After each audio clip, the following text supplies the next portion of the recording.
Burns, the cannabis reporter for the statewide marijuana beat for MLive.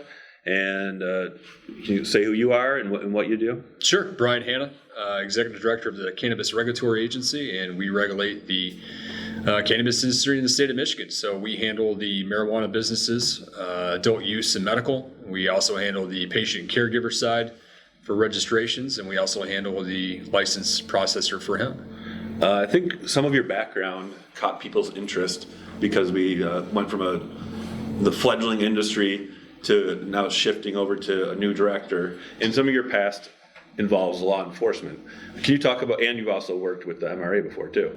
So can you kind of give me a little bit more on what your previous jobs were and what you were doing before you got pegged for this role? Sure. So I started my career 20 years ago, 2002. I was a deputy sheriff over at Kalamazoo County Sheriff's Office. I actually started off in the airport unit and then moved up into the jail unit. And I'd say right around 2005, 2006, after being in the corrections side and the jail side of Kalamazoo County Sheriff's Office, at the age of 25, decided I wanted to do a little bit more. Ended up joining the United States Army, went down to Fort Benning, basic training, officer candidate school, and became a military intelligence officer in the United States Army Reserves. Also dual tagged in civil affairs. And then I kind of dual-hatted. I triple-hatted, if you will. I continued to finish my degree over at Western Michigan University. I was a deputy sheriff. I was in the U.S. Army at that time as a lieutenant. Ended up finishing my career as a captain. And then my job roles were kind of intertwined. So from that point forward, after my military career started, I started working in counterterrorism in both law enforcement and in the United States Army. And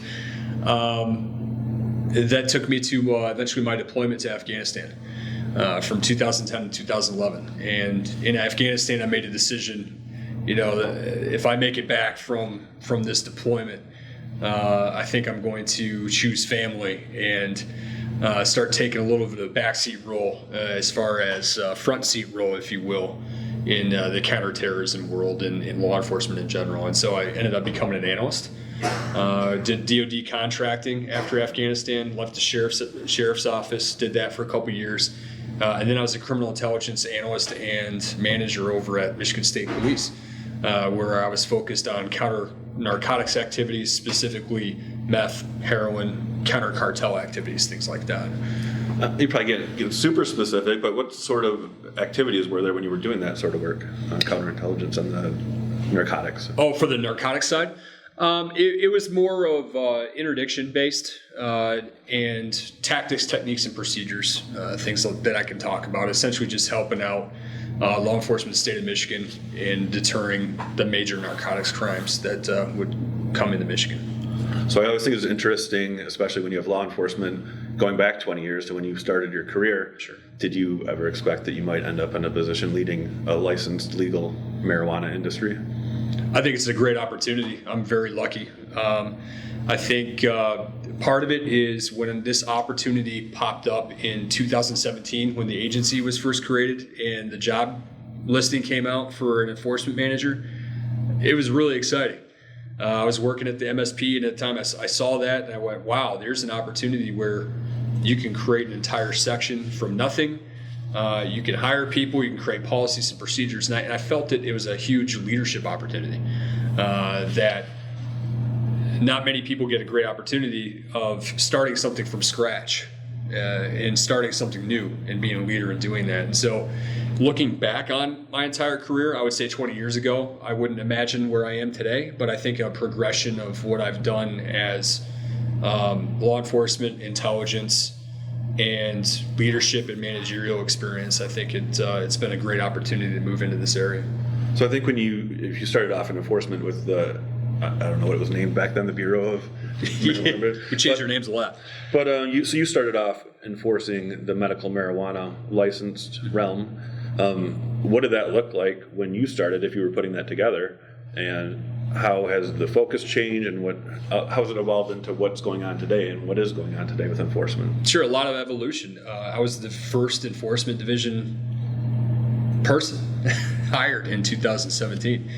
So when I showed up and working underneath Andrew, had to create the state's first marijuana regulatory enforcement section. And from there, it was literally creating the process for inspections, investigations, and how to move those through the rest of our processes of the agency. I was working with the board back when there was a board. A lot of evolution and changes. I would say that so much evolves and changes.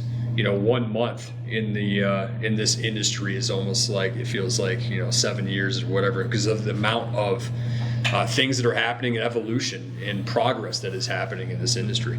But when it first started out, it was, the very beginning was to figure out, what do inspections look like? What do the forms look like? How do they adapt to the rules and all the adaptations to the rule set? So where we've gotten to every single year where we are today, it's a big progression, and the enforcement piece continues. And where we are right now is, increasing and our presence in the field, increasing our enforcement efforts. Director Brisboe started off the recreational side of things, and it seemed like a lot of the efforts were to get people acquainted with the idea of having this in their communities, and then being a good platform for businesses that wanted to get into the market. And does it signify anything now that he's moved on, and now you, a law enforcement background, have moved into this position? What does that indicate for the direction of the agency? Well, I think opportunities for progress still continue. This is a great avenue for tax monies for the state. This is a great avenue for jobs and employment for people in the state of Michigan. But also importantly, communicating with the municipalities and educating and opening up dialogue is important, of how our licensing process works, how our enforcement process works. And I think there's a great opportunity to talk to the municipalities, and we're having our first summit coming up here January 30th to talk as many Michigan municipalities as possible, have a large Zoom session with our agency and the municipalities. And we're going to talk about how our rules and laws are administered at the state level, how we interact with the municipalities, answer as many questions as we possibly can, and continue that dialogue, because there's opportunity for growth of this industry in the state of Michigan. What does the current enforcement section look like? I mean, how big is it? What are they doing on a day-to-day basis? Sure. So we have let's break it down by division first. So we have an enforcement division, and we have a division director being hired very soon. And so hopefully getting ready to announce that here in the next coming days or weeks. But we have multiple sections within that division. So we have an inspections section, which that section is comprised of a manager and regulation officers. So they are the ones that are doing the pre-licensure and post-licensure inspections. They also partner with Bureau of Fire Services, with Laura. I kind of joke with education industry that to get a license, the state license for a medical or adult use business, you kind of have to have the holy trinity of requirements. And when it comes to inspections, you need a pre-licensure inspection with the CRA. You need to pass a Bureau of Fire Services inspection with BFS. And you also have a certificate of COO, if you will, or its equivalent from a municipality, which is like those requirements. So our inspection section handle that piece. Then we have the investigation section that handle our pre-licensure and post-licensure investigations. With the investigation section, that's the section where, we're making some changes and additions. We're hiring 6 additional regulation agents. We want to do more, I would say, unannounced inspections of businesses, processors, you name it. But, we are required to do by quarter unannounced inspections of processors, and we're having our agents do that. We're hiring more personnel. With that, we also have our operations support section. That's our primary section that handles the evaluation of metric information and communicating with our licensees on the flow and movement of products within the metric environment with the statewide monitoring system. And then we have our scientific section, which is comprised of our scientists that monitor and also do the inspections, investigations of our labs.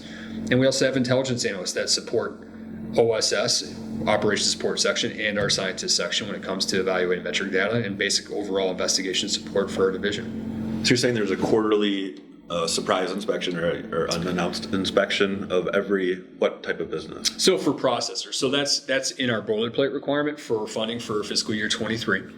And in that requirement, we have to do unannounced processor inspections of those that are based off of a certain number of business and transactions that they do, and we run the reporting. So we run the reporting and we rank out the ones that have, I would say, the most product or the most biomass at a certain point in time. And then we do unannounced inspections, looking for regulatory requirements to see that A, they're following the rules, and B, we're also looking for, not just in processors, but also across the industry. We've been hearing, right before I even came here in the public meeting, talked about in September of, possible illicit materials happening in the industry, illicit product making it into the regulated market. It's a topic called inversion. So we're on the lookout for those materials, and we want to find those things, and we want to make it known. So you're not hitting, there's almost 200 processors, I think, licenses at least. How many of those are actually going to get hit in a quarter? Well, we got to rank them out, and we just started the process too. So it's in the works. We've already done, I would say, our first test bed, and we're looking to increase those efforts as we move forward. But again, it's also based off of data. Going off of the metric data that we find, it's data-driven investigations as well. And it's also based off of, things that we may or may not be hearing about or seeing in the field. So we looked at, increase those efforts. As far as hitting all 200 in a quarter, that would be difficult. Our objective is really to target our investigations to look at those that are producing the most and those that may be, indicators driven by data or human intelligence that we may hear that there could be information that we need to look into. So then what does that say about the other nearly 600 retailers? And I don't know how many grower licenses. I got around 900 licenses. I don't know how many businesses that accounts for. And then it's not even including transporters and other segments. So how, it seems like a lot of work. It is. And every place has to have a pre-licensure inspection by us to get their license. And then every place that we license, all those different license types, have regular post-licensure inspections. We're looking to increase our inspection staff as well, our regulation officers, and we want to keep moving those inspections forward. But the unannounced ones, there's great opportunity to use data, to talk to people, to target ones that we think may be up to illicit activity. But at the same time, we're still having our regular inspections. We still are customer service driven. We still want to answer questions from licensees and support the licensees. Because at the end of the day, we want to support those that are doing the right things.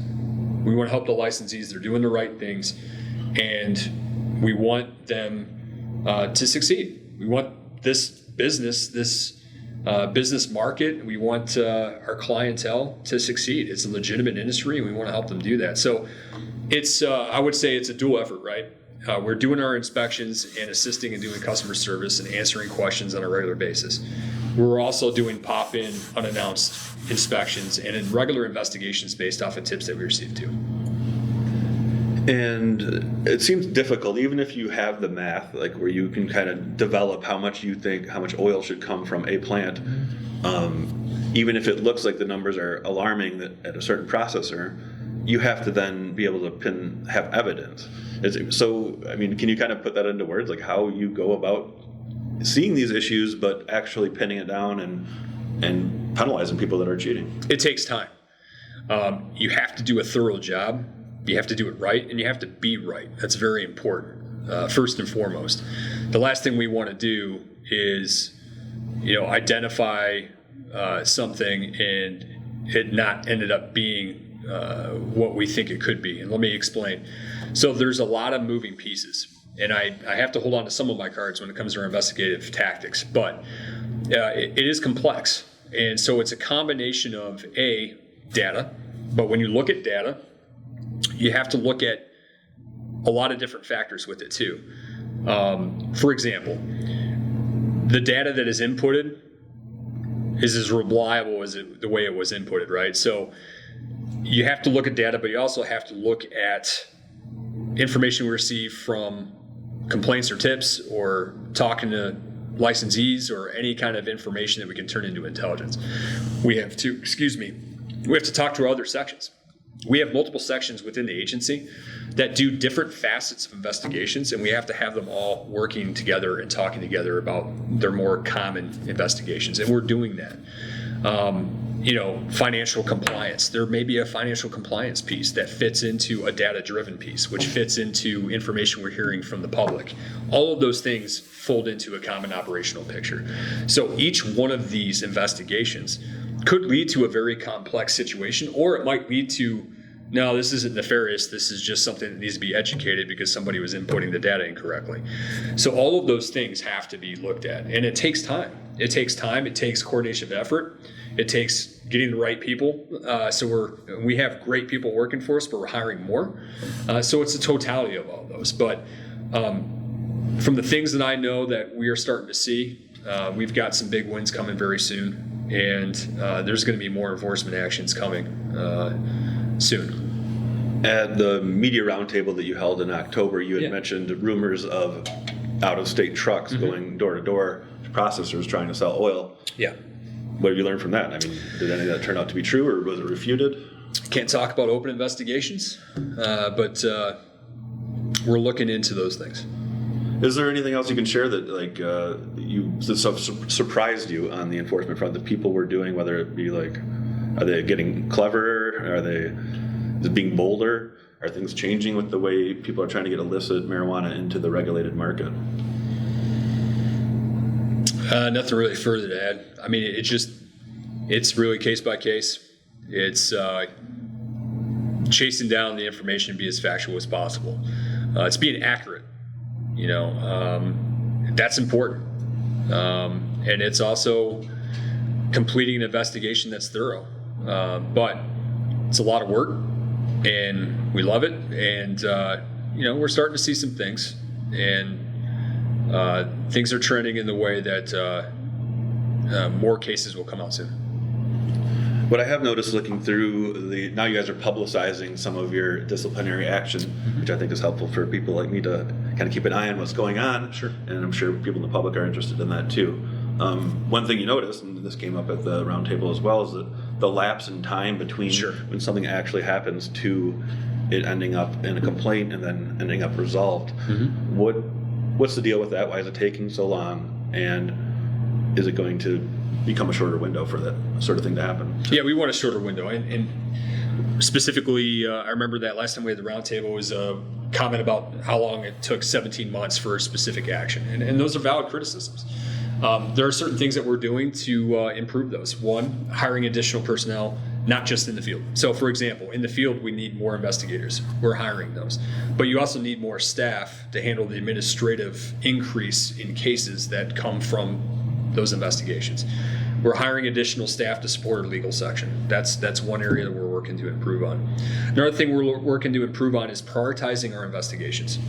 So, in a way that the agency operated, let's say previously, it was everything had the full effort when it came to a certain complaint. We want to prioritize the most egregious, the most public health and safety minded, illicit marijuana products. Those are the priority. Excuse me. We took some things off of the docket from the investigators. We felt, you know what, this is probably an area that would be best served with the inspector and added to the inspection reports. That eases the burden on additional cases on the investigator, eases the burden on the additional cases for the analysts that are reviewing those in the legal section. So those are some of the examples of things we're headed. It's also evaluating the processes of communication between the sections, how we can move it faster. Another piece that I think could aid in the speed of these investigations is we're working on the concept of a reference lab. If there's an ability for the CRA to possibly take samples ourselves and test them ourselves, that could decrease the time window of an investigation. All of these things are concepts that we're working on to tighten up those windows. Well, that was a topic that was probably too far down my list to get to before our interview's up, but what is the status of that? What will it take to get a reference lab? I think a lot of people are probably interested in that. Yeah, we're working on it. It's under concept, and we look forward to working with policymakers and see what happens with that. But so it's money? Well, it's under consideration. It's also the time. How long would it take to build, staff, things like that. So best case scenario, you get the support of the legislature how long would it take to get that into place? Hopefully as soon as possible. Yeah. And some of, like, I looked at the November report. There were 36 disciplinary actions listed. I think 31 of them were withdrawn. What does that tell us? I mean, that many are withdrawn, and what's the definition of having withdrawn complaint? Sure. Does it mean that there was no proof of what they were originally accused of in the complaint, or what does it mean? No, it could be a combination of things, and it depends on whatever the complaint is. So, for example, there are specific items that we decided we're no longer going to investigate and move toward the inspection process, right? That could be part of that. So let's say it's a formal complaint that we're working on, is something that we don't think is necessary to move towards the formal complaint process, ease the burden off the investigators, ease the burden off of our staff. That could be that. Another possibility it could be, and it's, I would say the majority of some of the AFS ones, we have the annual financial statement delinquency, didn't hear back from the licensee, or it wasn't filed on time, the license closed.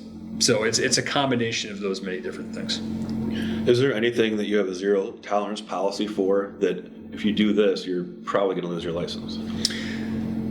We do not want to see illicit marijuana products in the regulated market. We don't want to see that. And that, especially, and that's, not only is it unfair to those that are following the rules and paying their fees and paying their taxes, there's also a significant public health and safety concern to that too.